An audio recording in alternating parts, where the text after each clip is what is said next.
31에서 34까지 같이 읽습니다. 시작. 바람이 여호와에게서 나와 바다에서부터 메추라기를 보라. 진영 곁 이쪽 저쪽 고 진영 사방으로 각기 하루길 내는 지면 위 두 규빗쯤에 내리게 앉으라. 백성이 일어나 그날 종일 종야와 그 이튿날 종일토록 메추라기를 모으니 적게 모은 자도 10호멜이라. 그들이 자기들을 위하여 진영 사면에 펴두었더라. 고기가 아직 이 사이에 있어 씹히기 전에 여호와께서 백성에게 대하여 진노하사 심히 큰 재앙으로 치셨으므로 그곳 이름을 기브롯핫다와라 불렀으니 욕심을 낸 백성을 거기 장사함이었더라. 아멘. 인사합시다. 할렐루야. 새벽을 깨우시는 여러분들 주님의 이름으로 사랑하고 축복합니다. 너희가 얻지 못함은 구하지 아니하며 구하여도 얻지 못함은 정욕으로 쓰려고 잘못 구함이리라. 이 정욕은 욕심이죠. 욕심으로 기도하는 것은 응답되지 않는다. 그 얘기를 하는 거죠. 욕심에 대해서 성경은 생각보다 많이 강조를 해요. 그리스도 예수의 사람들은 그 육체와 함께 정과 욕심을 십자가에 못 박아내리라. 갈라디아서 5장 24절 말씀이죠.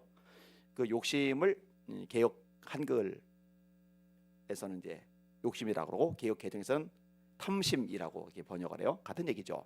탐심은 곧 우상숭배리라. 이 바울 사도가 한 말이죠. 삼가 모든 탐심을 물리쳐라. 사람의 생명이 그 소유에 넉넉한데 있지 아니하니라. 예수님이 하신 말씀이죠. 굉장히 많이 강조를 해요. 제일 유명한 구절은 뭐냐? 제일 무서운 구절입니다. 욕심이 잉태한즉 죄를 낳고 죄가 장성한즉 사망을 낳느니라. 욕심 부리면 죽어. 이게 제일 무섭죠. 제일 유명하면서 그만큼 많이 강조를 하고 있는 거예요. 솔개 한 마리가요 굶주렸어요. 배고파 죽을 것 같아요. 근데 간만에 보니까 얼음 위에 얼어붙은 양 한 마리가 강물에서 이렇게 떠내려가고 있는 거예요. 이야, 이게 웬 떡이야? 아니지, 웬 고기야죠. 달려갔어요. 그리고 뜯어먹기 시작을 하는 거예요. 그런데 이게 하루로 쭉 내려가다가 이게 급격하게 떨어지는 곳이 있단 말이에요. 물소리가 들려온단 말이에요. 충분히 먹었어요. 이제 배고픈 건 면했어요. 그런데 조금만 더 뜯어먹자, 조금만 더 뜯어먹자, 조금만 더 뜯어먹자. 그러다가 진짜 맞닥뜨리니까 그제서 날아오르려고 그러는데 이 발톱이 양털에 엉겨 붙은 거예요. 죽었어요. 떨어져도. 배 찼을 때 그냥 좀 미리 날아올랐으면 엉켰더라도 풀고 오를 수가 있잖아요. 욕심 부리다가 죽어죠. 따라합시다. 욕심이 잉태한즉 죄를 낳고 죄가 장성한즉 사망을 낳느니라. 어떤 노인이 그 사막 지나가는 쪽 한 곳에 샘물이 있어서 그 주변에 이제 자기 소설을 마련을 한 거예요. 여행객들이 지나가다가 그 샘물을 들려요. 이 노인은요 기꺼이 샘물을 제공을 해요. 고마워하죠. 근데 고마워하던 여행객들 중에 일부가 돈을 주는 거예요. 이게. 이 돈을 몇 번 받고 나서 보니까 이 욕심이 생기는 거예요. 이거 돈 받을 수 있네. 그래서 아예 지나가다가 그 샘물을 마시는 사람들에게 무조건적으로 돈을 받기 시작을 하는 거예요. 돈독이 오른 거죠 이제. 근데 이제 샘물 주변에는 이 야자수 나무가 이렇게 딱 있단 말이에요. 가만히 보니까 이 샘물 때문에 돈이 계속 들어온단 말이에요. 근데 이놈의 야자수들이 요 소중한 이 돈 되는 샘물을 자꾸만 흡수해서 마시는 것 같단 말이에요. 요게 이제 거슬리기 시작을 하는 거예요. 어떻게 되는지 알아요? 야자수를 다 베버렸어요. 근데 야자수를 다 베버리니까 그늘이 사라지고 그늘이 사라지니까 샘물이 증발하면서 샘물도 사라져 버렸어요. 거기서 갈증 때문에 이 노인도 죽어버렸대요. 이야기인지 실제인지는 잘 모르겠어요. 한번 따라합시다. 욕심이 잉태한즉 죄를 낳고 죄가 장성한즉 사망을 낳느니라. 욕심이 생각보다 위험하다니까요. 욕심은 치명적인 위험 요소이다. 가볍게 생각하지 말라. 이 제목으로 말씀을 좀 더 생각을 해보려고 합니다. 몇 사람 얘기할게요. 여러분이 너무너무 잘 아는 인물이 엘리사의 사환이던 게하시죠. 아시다시피 나만이 나병에 걸려서 죽어가는 몸이었는데 엘리사 덕분에, 엘리사가 시키는 대로 순종한 덕분에 이 나병이 치료를 받은 거예요. 어린아이 셀처럼 깨끗해진 거예요. 그러니까 기뻐서 예물을 드리죠. 그 예물을 드리는 장면이 열왕기하 5장 15절인데 나만이 모든 군대와 함께 하나님의 사람에게로 돌아와서 그의 앞에 서서 이르되 내가 이제 이스라엘 외에는 온 천하에 신이 없는 줄 아나이다. 청하건대 당신의 종에게서 예물을 받으소서 하니. 근데 예물이 얼마나 엄청난 양이냐면요, 그 앞부분에 나와요. 열왕기하 5장 5절인데 아람 왕이 이르되 갈지어다 이제 내가 이스라엘 왕에게 글로 보내리라 하더라. 나만이 곧 떠날새 은 10달란트와 금 6,000개와 의복 10벌을 가지고 가서. 금 6,000개다. 이 금 한 개가 몇 돈짜리인지는 성경이 기록되어 있지를 않아요. 그런데 이때 한 개, 두 개 할 때 금 한 돈 요만한 거, 그 애기 돌반지 조그만 거, 그 반돈, 한 돈, 그건 아닐 겁니다. 그죠? 네, 요 정도는 되지 않을까 이게? 여러분 이거 몇 돈 될 것 같아요? 이렇게 되면 이런 게 6,000개면은 얼마나 될 것 같아요? 요즘 금값이 한 돈에 43만 7천 원이더라고요. 아니 목사가 뭔 금시세를 이렇게 많이 꿰고 있느냐? 그게 아니라 이번에 은퇴하시는 분들 신고물에는 십자가 배지를 이렇게 하나씩 드리는 거거든요. 그래서 제가 이제 금값을 아는 거예요. 아니면 내가 금값 알겠습니까? 그죠? 그러면은 이 금 한 개, 두 개 할 때 이 한 개는 한 돈을 훨씬 넘어갈 텐데 그게 6,000개다. 그러면 이거는 이제 어마어마한 거예요. 게다가 의복 10벌, 애기에게 겨울 옷 아니요. 여러분 옷도요. 비싼 옷은 무지막지하게 비쌉니다. 샤넬 같은 거 비싸잖아요. 루이비통 같은 거 비싸잖아요. 그다음에 뭐 디올 이런 거 비싸잖아요, 그죠? 이런 식의 옷을 생각해 보세요. 어마어마한 거예요. 근데 이거를 엘리사가 거절해요. 하나도 안 받아요. 그러니까 속이 다 떨어가는 거예요. 누가? 게하시가 쫓아가요. 우리 선지자의 생도가 왔는데 좀 주세요. 그러는 거죠. 하나님의 사람 게하시, 엘리사의 사원 게하시가 스스로 이르되 내 주인이 이 아람 사람 나아말에게 면하여 주고 그가 가지고 온 것을 그의 손에서 받지 아니하이도다. 그 돈 엄청 많은 건데 왜 안 받아? 여호와께서 살아계심을 두고 맹세하노니 내가 그를 쫓아가서 무엇이든지 그에게서 받으리라 하고 나만의 뒤를 쫓아가니. 이렇게 말씀을 합니다. 그리고 거짓말하는 거요. 지금 선지자의 제자 중에 두 청년이 에브라임 산지에서부터 내게로 왔으니 청하건대 당신은 그들에게 은 1달란트와 옷 2벌을 주라 하시더이다. 1달란트가 양인데 크잖아요. 은 1달란트, 옷 2벌. 근데 나만이 주고 싶은데 안 받은 거잖아요. 그러니까 근데 너 더 많이 주면은 들고 갈 수가 없을 만큼 이 부피가 크고, 그러니까 은 2달란트 받아. 1달란트를 원했는데 2달란트를 받은 거예요. 그리고 옷 2벌 받은 거예요. 얼마나 신났어요. 근데 엘리사가 뭐라고 그래요? 이렇게 말하죠. 엘리사가 이르되 한 사람이 수리에서 내려 너를 맞이할 때에 내 마음이 함께 가지 아니하이느냐. 거리가 떨어져 있었는데 엘리야의 마음은 이 자리 현장에 있었던 거예요. 기도하는 사람이라 이걸 꿰뚫어 보는 거예요. 지금이 어찌 은을 받으며 옷을 받으며 감람원이나 포도원이나 양이나 소나 남종이나 여종을 받을 때이냐. 그러므로 나만의 나병이 네게 들어 네 자손에게 미쳐 영원토록 이르리라 하니. 여러분 나병 걸렸는데 고급 옷을 입으면 뭐 할 거예요? 여러분 돈이 생겨도 나병 걸리면 돌아다니면서 돈을 쓸 수가 없어요. 그 돈 뭐 할 거예요? 그리고 더 끔찍한 거는 자식들이 저주받았잖아요. 자식들이 나병 걸렸잖아요. 그 돈이 무슨 의미가 있고 그 고급 명품 옷이 무슨 가치가 있느냐고요. 이 옷임 때문에 망해 버린 거잖아요. 민수기 31장 8절에 재미난 대목이 나와요. 그 죽인 자 외에 미디안의 5 왕을 죽였으니 미디안의 왕들은 에위와 레겐과 수루와 후루와 레바이며, 그 다음 절인데 또 부올의 아들 발람을 칼로 죽였더라. 이스라엘 백성들이 발람을 칼로 죽였더라. 이 발람이 왜 죽었죠? 욕심부리다 죽었죠. 무슨 욕심? 모압왕 발락이 좋은 자리를 준다고 그러죠. 금은 모아 준다고 그러죠. 하나님이 안 돼, 가지마. 이스라엘은 나한테 복받은 존재야. 그러면 하나님 뜻이 명확하잖아요. 여러분 하나님 뜻이 명확하면은 그 다음에는 그거 바꾸려고 또 기도하지 마세요. 아멘. 그거 뒤집으려고 하지 마세요. 아멘. 예, 그러면 안 돼요. 하나님의 뜻이 이미 한번 명확하게 주어졌으면은요, 그때는 순종만 해야 돼요. 근데 모압 발락이 애가 타니까 이전보다 더 높은 관직을 가진 사람, 이 고관들을 보내는 거예요. 더 높은 자리와 더 많은 금은 보석을 제안하는 거예요. 그러면은 하나님의 뜻은 이미 명확하잖아요. 그러면은 안 돼, 돌아가 이래는데 조금만 기다리시오. 내가 하나님께 물어보고 올게요. 이제 이게 탈이 나는 거죠. 왜? 그 자리가 탐이 나는 거예요. 욕심. 그 돌이 탐이 나는 거예요. 욕심. 근데 여러분 이게요, 쉽게 생각하면 안 돼요. 생각보다 이게 영향을 많이 미쳐요. 하나님이 최우선이 되어야 된다는 거 모르는 거 아니에요. 하나님의 말씀이 최우선이 되어야 된다는 거 모르는 거 아니에요. 발람은 선지자예요. 이 발람은요, 특별한 하나님의 능력을 받았어요. 발람의 입에서 축복의 말이 나가면은 하나님이 그 말대로 사람들이 복을 받게 하셔요. 발람의 입에서 나오는 말에 저주가 나가면은 하나님이 그 말대로 저주를 받게 하세요. 이만큼 대단한 사람이 발람인데 눈 한번 딱 감고 하라는 대로 해주면은 이 엄청난 것들이 한번 들어온다고 그럴 때 이거 생각보다 만만하지 않다니까요.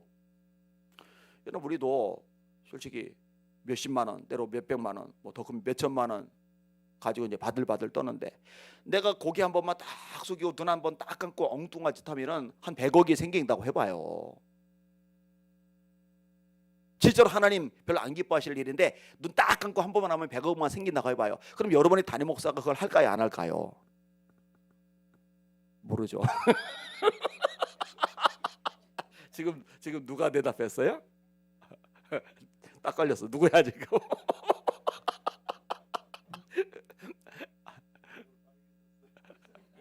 나 지금 당황했어요. 그래도 정현애 집사님은 안 한다고 그랬어요. 그런데 이제 모르죠 한 사람들은 목소리가 누군지를 몰라요. 제가 다행히 기억을 못해요. 그러면은 여러분들은 이게 성경에서 우리가 쑥 지나가듯이 남의 얘기로 읽는 것하고 내 얘기하고 연결되는 것하고 차이가 많이 있어요. 아간 얘기도 마찬가지잖아요. 하나님께서 여리고성 무너뜨리게 하시면서 취하지 마, 건들지 마. 근데 아간이 욕심을 내잖아요. 아간이 여호수아에게 대답하여 이르되 참으로 나는 이스라엘의 하나님 여호와께 범죄하여 이러이러하게 행하였나이다. 내가 노력한 물건 중에 시날산의 아름다운 외투 한 벌과 이 옷 얘기가 많이 나와요. 옷 얘기가 이 게하시도 옷 두 벌, 이 아간은 시날산 외투 한 벌, 외투 한 벌과 은 200세겔과 그 무게가 50세겔 되는 금덩이 하나를 보고 탐내어 가져갔나이다. 따라합시다. 탐내어 가져갔나이다. 이 탐내는 걸 뭐라고 한다고요? 욕심. 다시 따라합시다. 욕심이 잉태한즉 죄를 낳고 죄가 장성한즉 사망을 낳느니라. 발람 죽었죠. 욕심 때문에 죽은 거예요. 그 다음에 아간 어떻게 돼요? 죽죠. 이에 여호수아가 사자들을 보내매 그의 장막에 달려가 본즉 물건이 그의 장막 안에 감추어져 있는데 은은 그 밑에 있는지라. 그들이 그것을 장막 가운데서 취하여 여호수아와 이스라엘 모든 자손에게 가지고 오매 그들이 그것을 여호와 앞에 쏟아 놓으리라. 여호수아가 이르되 네가 어찌하여 우리를 괴롭게 하였느냐. 여호와께서 오늘 너를 괴롭게 하시리라 하니 온 이스라엘이 그를 돌로 치고 물건들도 돌로 치고 불사르고 그 위에 돌 무더기를 쌓았더니 오늘까지 있더라. 이렇게 말씀하고 있어요. 자, 오늘 본문 아까 읽은 내용 돌아와 보세요. 민수기 11장 4절, 5절, 6절, 7절 같이 한번 읽어볼게요. 시작. 그들 중에 섞여 사는 다른 인종들이 탐욕을 품으며 이스라엘 자손도 다시 울며 이르되 누가 우리에게 고기를 주어 먹게 하랴. 우리가 애굽에 있을 때는 값없이 생선과 오이와 참외와 부추와 파와 마늘들을 먹은 것이 생각나거늘 이제는 우리의 기력이 다하여 이 만나 외에는 보이는 것이 아무것도 없도다니 만나는 가시와 같고 모양은 진저와 같은 것이라. 여기 섞여 사는 인종은 출애굽할 때 따라 나온 히브리인 말고 다른 인종들을 말하는 거예요. 그들이 욕심을 품었어요. 그러면은 하나님의 백성들 히브리인들은 이 욕심에 영향을 받으면 안 되는데 같이 영향을 받아버린 거예요. 자, 11절 읽습니다. 모세가 절망하는 장면이죠. 시작. 모세가 여호와께 여짜오되 어찌하여 주께서 종을 괴롭게 하시나이까? 어찌하여 내게 주의 목전에서 은혜를 입게 아니하시고 이 모든 백성을 내게 맡기사 내가 그 짐을 지게 하시나이까? 이 모든 백성을 내가 배웠나이까? 내가 그들을 낳았나이까? 어찌 주께서 내게 양육하는 아버지가 젖 먹는 아이를 품듯 그들을 품에 품고 주께서 그들의 열조에게 맹세하신 땅으로 가라 하시나이까? 이 모든 백성에게 줄 고기를 내가 어디서 얻으리까? 그들이 나를 향하여 울며 이르되 우리에게 고기를 주어 먹게 하라 하온즉 책임이 심히 중하여 나 혼자는 이 모든 백성을 감당할 수 없나이다. 주께서 내게 이같이 행하실진대 구하옵나니 내게 은혜를 베푸사 즉시 나를 죽여 내가 고난당함을 보지 않게 하옵소서. 자, 결국 하나님이 고기를 주세요. 메추라기를 주세요. 그런데 많은 사람들이 죽어요. 근데 죽은 사람이 누구냐? 욕심을 낸 사람들이 죽어요. 31절 34절 읽습니다. 시작. 바람이 여호와에게서 나와 바다에서부터 메추라기를 몰아 진영 곁 이쪽 저쪽 곧 진영 사방으로 각기 하루길 내는 지면 위 두 규빗쯤에 내리게 한지라. 백성이 일어나 그날 종일 종야와 그 이튿날 종일토록 메추라기를 모으니 적게 모은 자도 10호멜이라. 그들이 자기를 위하여 진영 사면에 펴두었더라. 고기가 아직 이 사이에 있어 씹히기 전에 여호와께서 백성에게 대하여 진노하사 심히 큰 재앙으로 치셨으므로 그곳 이름을 기브롯 핫다 아와라 불렀으니 욕심을 낸 백성을 거기 장삼이었더라. 아멘. 따라합시다. 욕심을 낸 백성을 거기서 장사이었다. 따라합시다. 욕심이 잉태한즉 죄를 낳고 죄가 장성한즉 사망을 낳느니라. 전부나 이 욕심과 죽음이 연결이 되어져 있어요. 그래서 제목을 욕심은 치명적인 위험 요소이다 라고 한 거예요. 여러분, 교회 안에서 발생하는 분열, 다툼, 이 모든 것들의 원인도 딱 하나로 지적을 합니다. 욕심이에요. 욕심. 그 욕심 때문에 시기와 질투, 다툼과 분쟁, 분열이 발생하는 거예요. 어떤 욕심이에요? 내가 주도하겠다는 욕심, 내가 대접받겠다는 욕심, 내가 주목받고 내가 관심 대상이 되고 내가 이 욕심이 문제예요. 욕심이. 다른 사람이 더 드러나면 어때요? 다른 사람이 더 칭찬받으면 어때요? 다른 사람이 더 세워지면 어때요? 다른 사람들이 관심 받으면 어때요? 어우, 다행이다. 저 사람 복이지. 참 감사하지. 축복해주면 되잖아요. 그런데 불편해요. 마음이. 셈이 막 일어나요. 시기가 막 일어나요. 여러분, 욕심을 해결하시길 바랍니다. 조금 얘기할게요. 욕심을 이기는 비결인데 따라해 보세요. 욕심의 결과를 기억하라. 욕심 부리면 죽는다. 욕심 부리면 기도응답 안 된다. 욕심 부리면 영적으로 손해와 타격이 크다. 이걸 기억하는 거예요. 자, 두 번째 따라합시다. 성령으로 충만하라. 여러분 마음속에 욕심이 디글디글 차 있으면 안 되고 성령으로 가득 차 있으시기를 주님의 이름으로 축원합니다. 여러분 누구도 예외가 아니에요. 여러분 목회자도요, 정신 바짝 못 차리고 성령 충만하지 않으면요 욕심이 순식간에 디글디글 차버립니다. 여러분 목회자들도 욕심 때문에 무너지고 망가지고 패망하는 사람 있어요. 아니 많아요. 성도도 예외가 아닙니다. 내 마음이 내 마음인데 내 마음대로 안 된다고 그랬잖아요. 내 마음이 내 마음인데 내 마음대로 안 될 때 내 마음을 다스릴 수 있는 유일한 분이 성령님이십니다. 이는 힘으로 되지 아니하고 능력으로 되지 아니하며 오직 나의 영으로 되느니라. 이거는 하는 일, 어떤 목적만이 아니라 우리 마음에도 아주 연결이 되는 거예요. 성령이 충만할 때 굳은 마음이 제거되고 부드러운 마음이 임하잖아요. 자, 세 번째 따라합시다. 말씀으로 무장하라. 여러분 때로는요, 내가 좀 욕심 때문에 감정이 뒤틀리고 불편하고 시기하고 질투하고 좀 다툼을 일으키고 목소리 높이고 이러고 있는 건데, 이게 왜 문제인지, 이게 왜 손해인지, 이게 왜 영적으로 타격인지, 왜 이게 기도 응답을 차단하고 있는지를 인식도 못해요. 근데 말씀이 들어가면 이 분별이 되는 거예요. 요게 문제구나. 요게 하나님과 나 사이를 깨버리는구나. 여러분 마음을 비우면 아무 문제 없는데 이 욕심 때문에 마음이 안 비워지는 거예요. 난리가 나는 거예요. 난리가. 말씀으로 분별하시고 말씀의 검으로 수술해서 솎아내시는 여러분들 되시기를 주님의 이름으로 축원합니다. 욕심을 버리셔야 돼요. 그룬톱이라고 덴마크라는 나라의 국부가 계시잖아요. 근데 최근에 재미나는 얘기를 읽었어요. 이분이 어마어마한 일을 한 거는 알아요. 여러분 전쟁에서 패하고 땅 빼앗기고 그것도 옥토를 빼앗겼죠. 그리고 너무너무 가난하고 못 사는데 이 그룬톱이 한 사람 때문에 지금 세계에서 가장 잘 사는 나라로 올라섰어요. 국민들 전체가 막 존경해요. 그러니까 국부, 나라의 아버지라고 부르는 거예요. 근데 이분이 코펜하겐 시의원에 출마했을 때 나이가 65세예요. 적지 않죠. 근데 정당에 공천 없이 출마했는데 56표 차이로 낙선을 해요. 근데 이분이 워낙 나라를 사랑하고 순수하고 영향이 되는 분인 줄 아니까 코펜하겐의 지성인 2,000명이 한마음으로 그룬톱의 의원을 직선 의원으로 임명해 줄 것을 호소를 해요.